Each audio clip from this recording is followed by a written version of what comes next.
High, আমি রিম্পা। আমার এই ছোট্ট চ্যানেলে তোমাদের সবাইকে ফ্রাটাক্সে ওয়েলকাম। আর এটা হচ্ছে আমাদের কম্পিউটারের ডিসিএ কোর্সের থিওরি এক্সাম। আর এক্সামের দিন আমি চলে গেছিলাম কম্পিউটারে, আর ওখানে আমি একটু পড়ছিলাম। আর আমার বন্ধু ভিডিও করে দিচ্ছিল।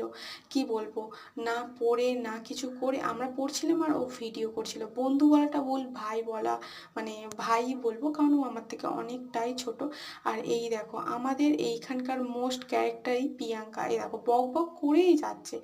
মোস্ট মানে কি বলবো, কিছু বলার মতো না। আর এখানে দেখাচ্ছিলাম কি বড় জলের বোতল নিয়েছে, জিমে নিয়ে যায় যে বোতল সেটা নিয়ে চলে এসেছে কম্পিউটারে। কিছু বলার মতো কোনো মানে ভাষা পাচ্ছি না। আর এখানে তো আমরা সবাই পড়তে ব্যস্ত ছিলাম, আর পিছনে লাগা মানে আমার পিছনে লাগতে সবাই ভালোবাসে, আমাকে খুব বক বক করছিল। আর তারপরে এই ভিডিওটা করেছিল স্যার, আর আমি এক্সাম দিচ্ছিলাম মন দিয়ে সহকারে। কখন যে ভিডিওটা করে নিয়েছে বুঝতেই পারিনি।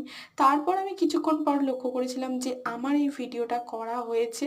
তো তারপরে ভাবলাম স্যারের থেকে ভিডিওটা ছেড়ে নিই, কারণ হচ্ছে আমার কাছে তো কোনো ভিডিও ছিল না। স্যার আমাকে দিয়ে দিল ভিডিওটা, আর আমিও এটা অ্যাড করে দিলাম তোমাদের সাথে। দেখো আমি তো বেশি লিখেছি, কতটা লিখেছি তোমরা বুঝতেই পারছো লিখেছি। আর কিছু বলার মতো নেই, ভাষাও নেই।